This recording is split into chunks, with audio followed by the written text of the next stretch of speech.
The loneliness was getting to Thomas. No amount of observation or obsessive note-taking could combat that.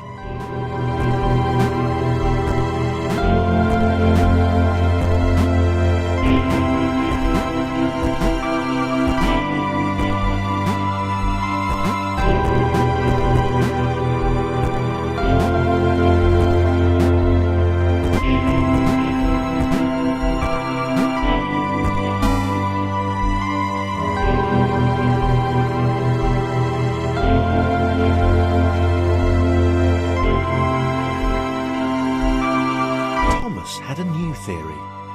The world was training him. He could feel himself getting smarter. There was the mental list to consider. Over the minutes and seconds since his spontaneous generation, he'd become a pretty skilled jumper. He was evolving. He just wished he had someone to share it with.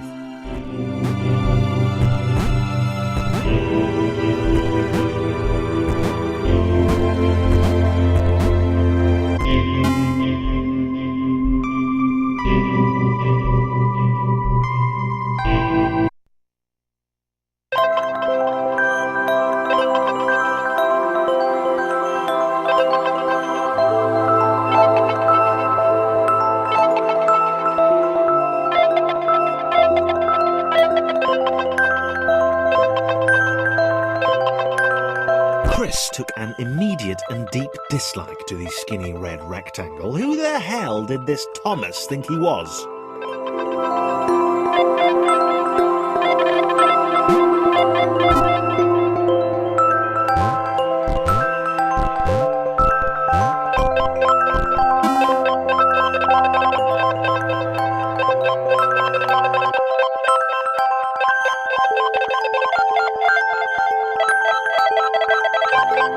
Chris had been doing fine.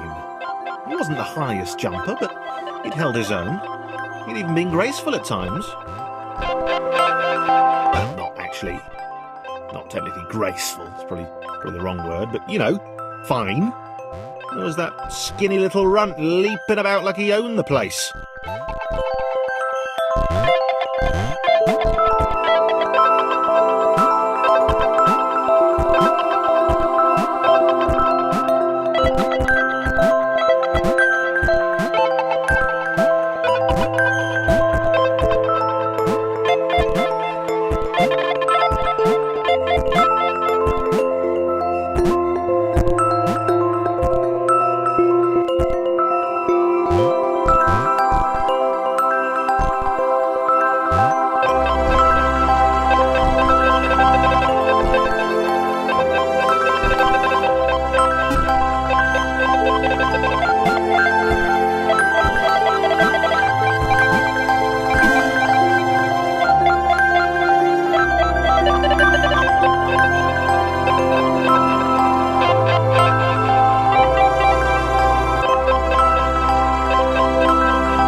Was more like it. A glowy white thing. Only Chris could get to it, which of course made it all the more enticing. What would it do? What new opportunity might this switch open up to him?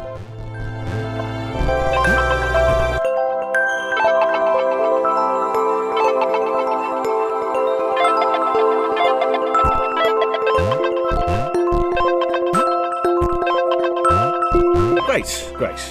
Another chance for Thomas to jump slightly higher than Chris. How fortunate. Seriously, this made the whole switch pressing thing entirely worthwhile.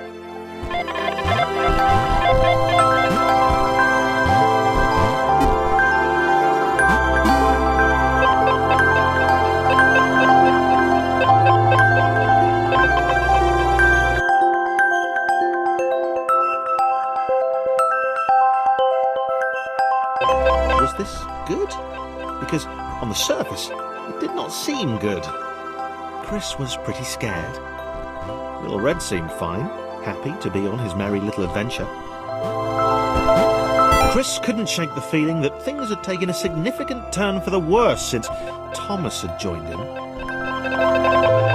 Sure, he'd been able to piggyback his way to ever so slightly higher platforms, but where had that got him? Well, to ever so slightly higher platforms, which was sort of his point.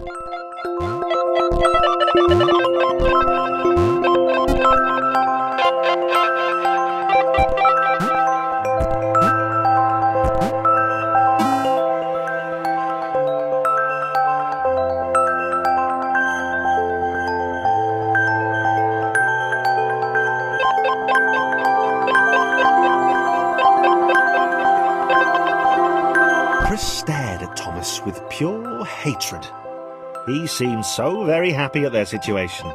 Friends together, a brave fellowship of quadrilaterals on a quest for greatness. That would be fine. But it was all the obvious observation that Thomas was doing which grated. Every time they saw something vaguely new, Chris would hear a satisfied little from the vaulting idiot. He hoped the next portal would split them up, if only for a few levels.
John knew. He knew that this was his chance, a moment to shine. This was game day.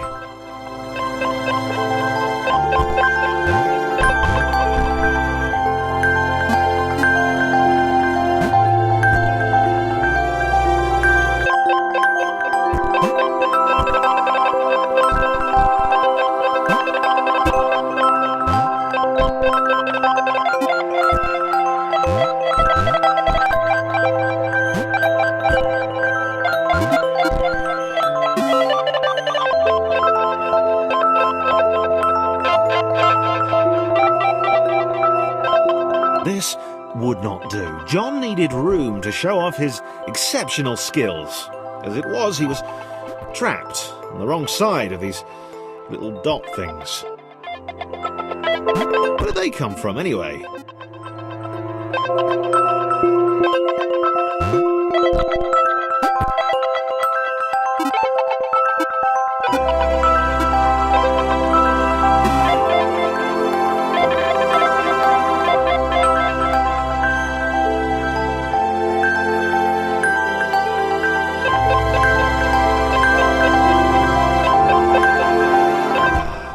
John inhaled the air of the open space, and it smelled of awesome. Time to flex those muscles, to put his training to use, time to show those little dots how it was done. John decided to press the switch, to let the little dots catch up with him.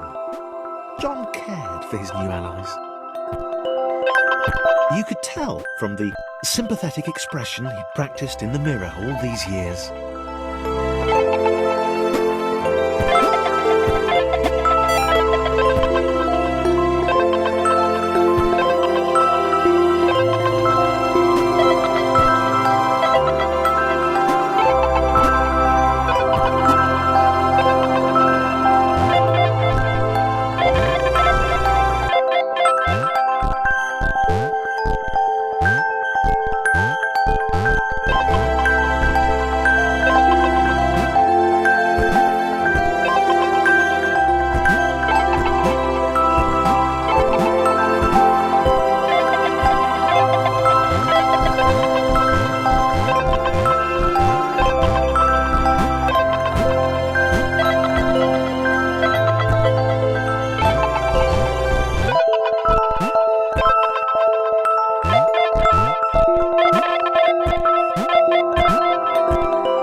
John was happy to keep helping. He felt it was important to his image that he was seen to help the little guys.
He didn't mind them so much either. The red one, Thomas, had a charming way of applauding every time John jumped.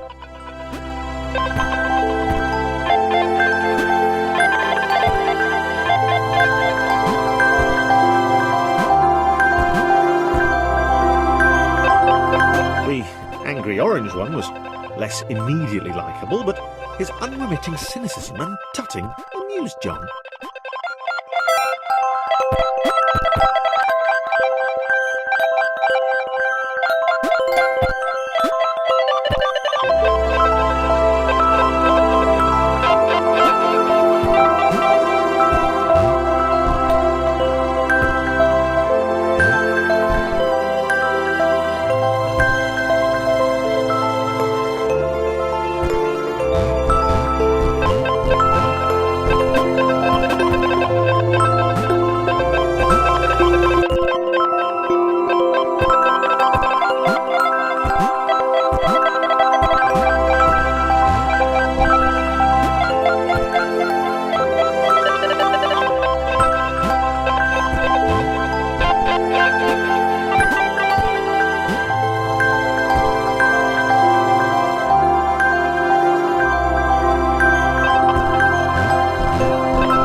a floating target. This would require coordination, balance, and timing. John was sure the dots would be lost, but he was happy to guide them to triumph.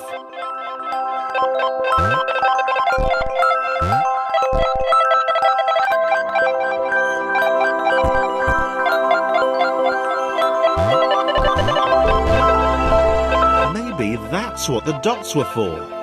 They were there to extend John's reach, to make his performance even more impressive. John liked the thought. He decided to keep them.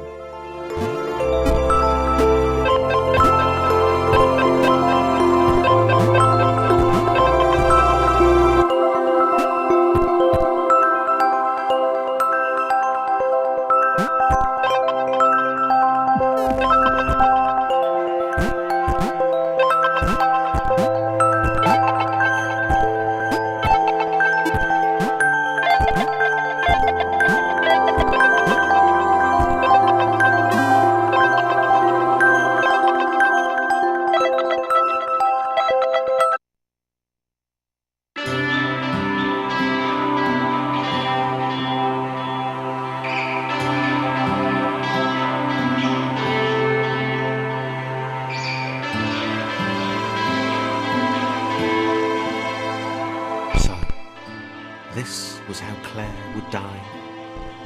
She knew it would happen eventually. She was rubbish at jumping, and she moved slowly. She felt a little like her continued existence was breaking some kind of natural order. The crumbling pillar was a dramatic death, she supposed. Wait, what? Claire couldn't shake the feeling that she was not, in fact, dead. It was at that moment that Claire realised she had superpowers!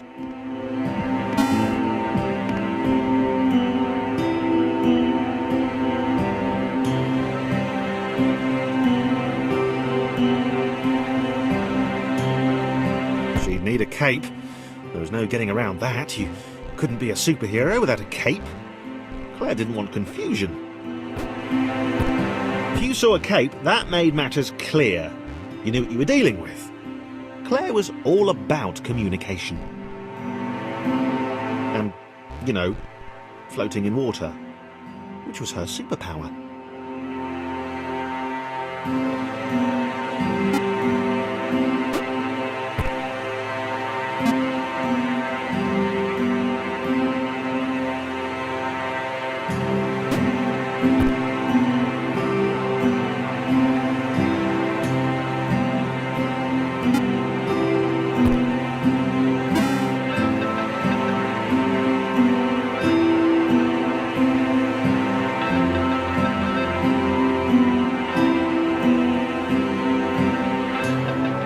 Right, fear not, my skinny friends, for I am Claire, and I will save you.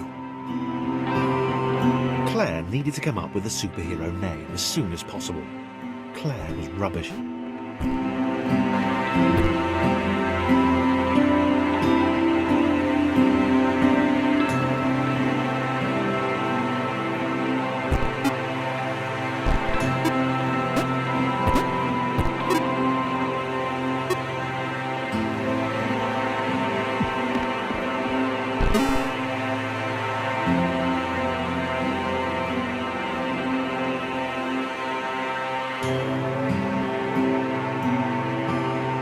Claire arrived just in time, which was, of course, the perfect moment for superheroes to arrive.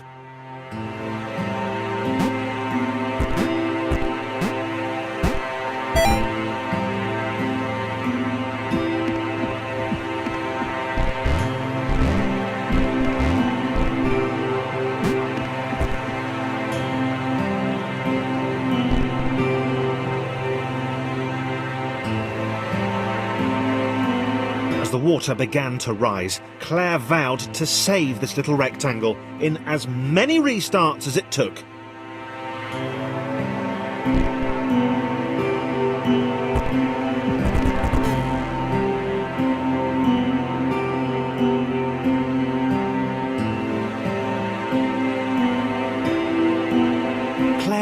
arrived just in time, which was, of course, the perfect moment for superheroes to arrive.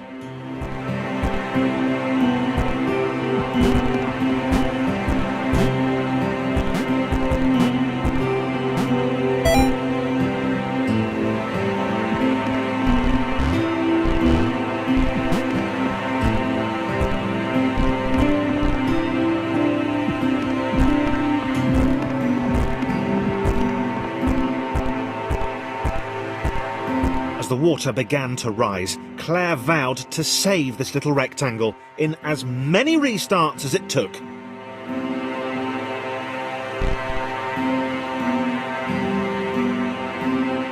Claire wondered if Thomas would make a good sidekick.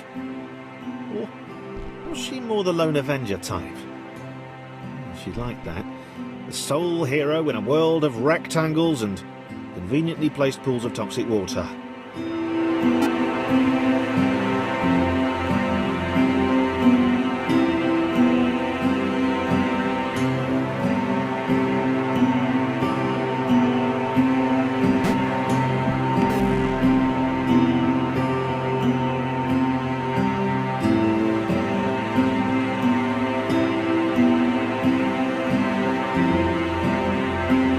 Claire arrived just in time, which was, of course, the perfect moment for superheroes to arrive.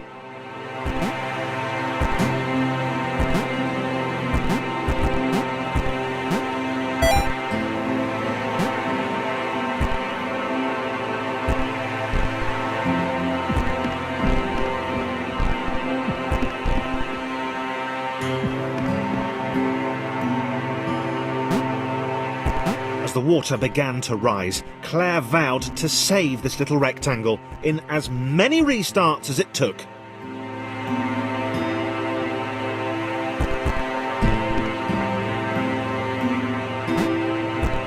Claire wondered if Thomas would make a good sidekick. Or was she more the lone Avenger type? She liked that. The sole hero in a world of rectangles and conveniently placed pools of toxic water.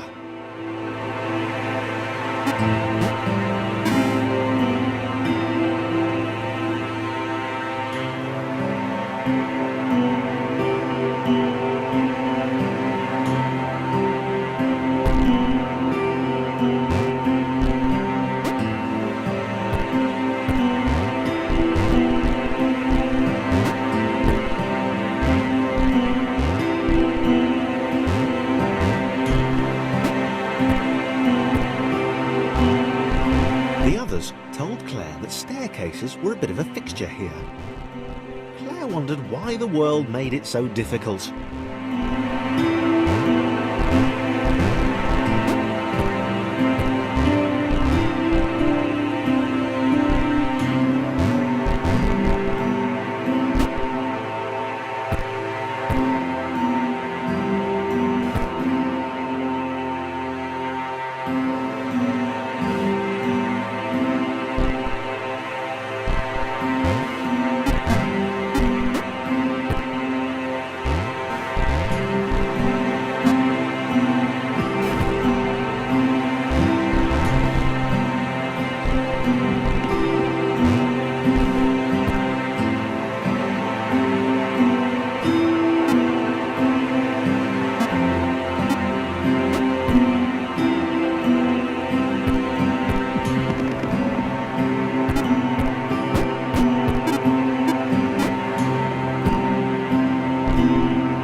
Probably needed a nemesis, a villain who would show their true colours at the worst possible moment, hurting all she held dear. Chris was the most obvious choice.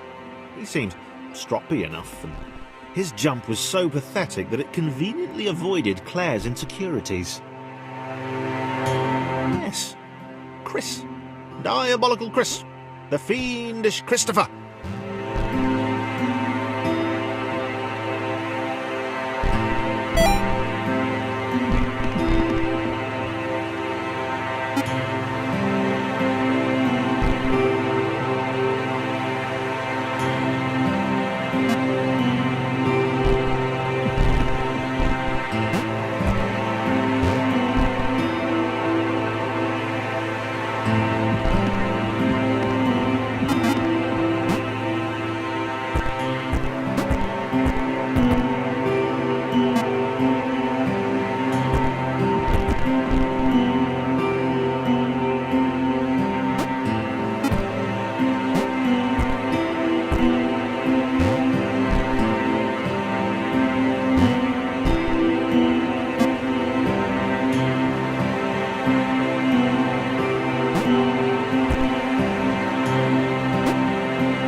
gone? Was he off somewhere, plotting Claire's downfall? If Claire was honest, and she had to be because she was a superhero, this was a troubling turn of events. Still, there were reasonably sized bodies of water to cross.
Moving platforms over water, eh?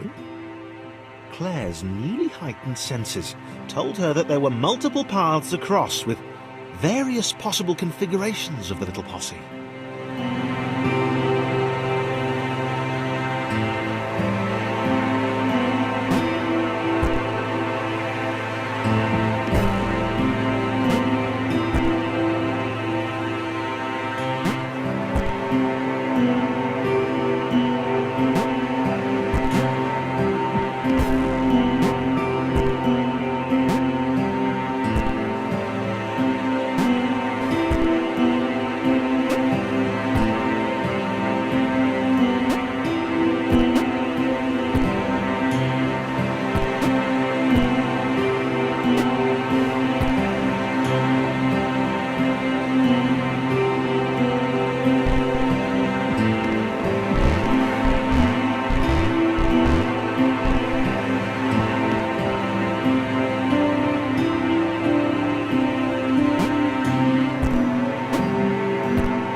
They were doing really well.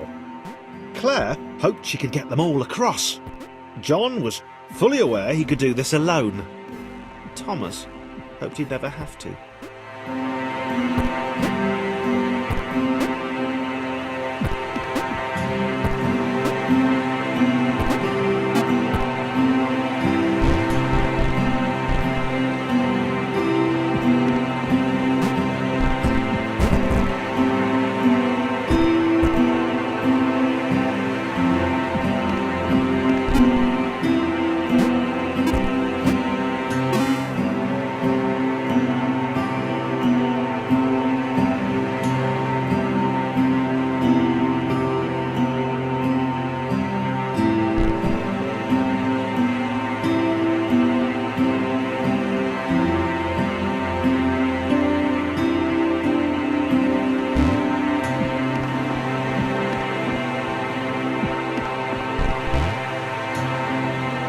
Claire was alone, which was odd, because she wasn't meant to be alone.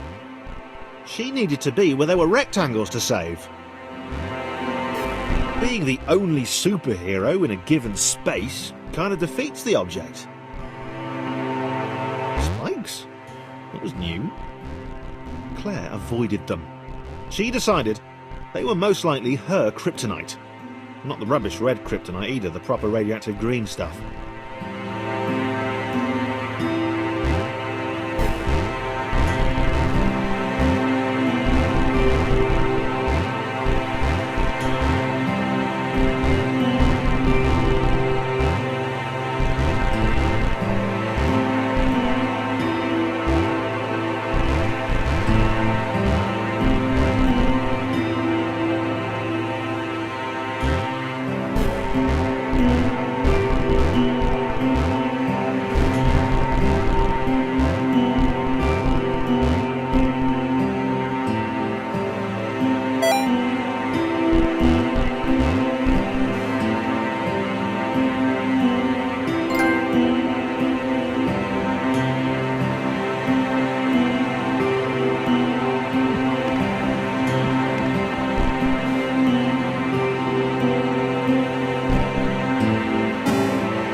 vu.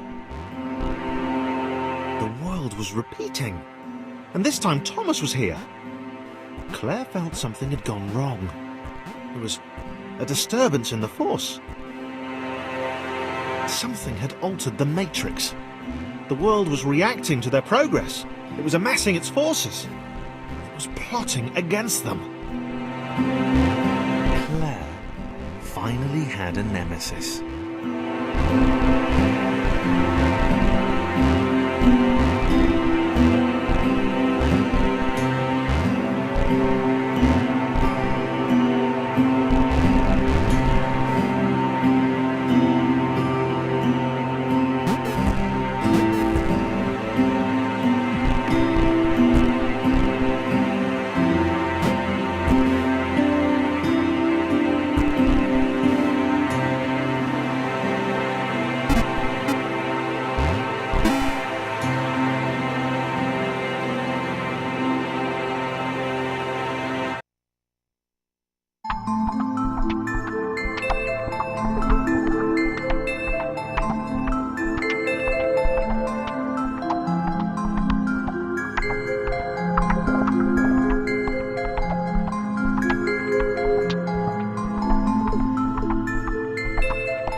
Laura was pleased this one was behind a wall. Maybe he'd never know what she could do. Maybe they could just have a conversation, hang out.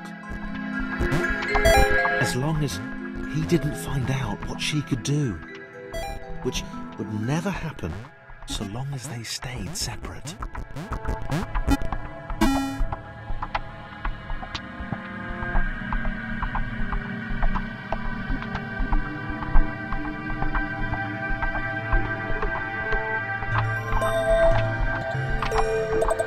Laura didn't have time to worry about the ominous pixel cloud. It had been following her for some time, and it had kept itself to itself until now.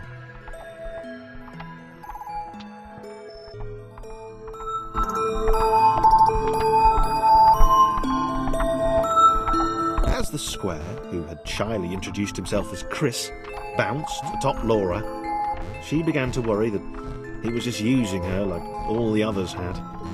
They'd all bounced too, and then they disappeared when her back was turned.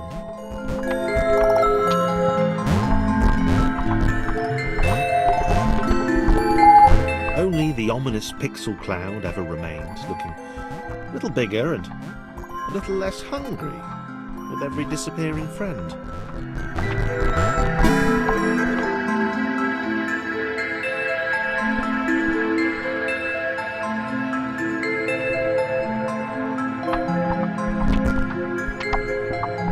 With every bounce, Laura found herself less and less irritated by Chris. She started to miss him when he wasn't there, on another platform or something.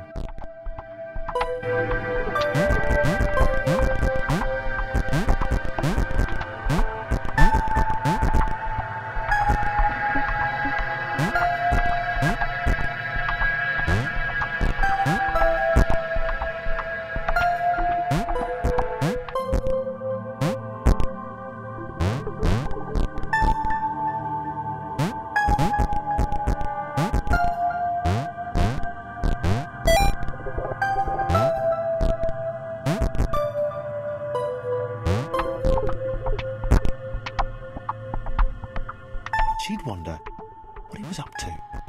Was he missing her? He wasn't saying very much.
was in love. She was perfect. He had to tell her so. At some point, he would definitely tell her. Probably best to wait for a moment the large, ominous pixel cloud wasn't about, though. Yeah, probably best to wait.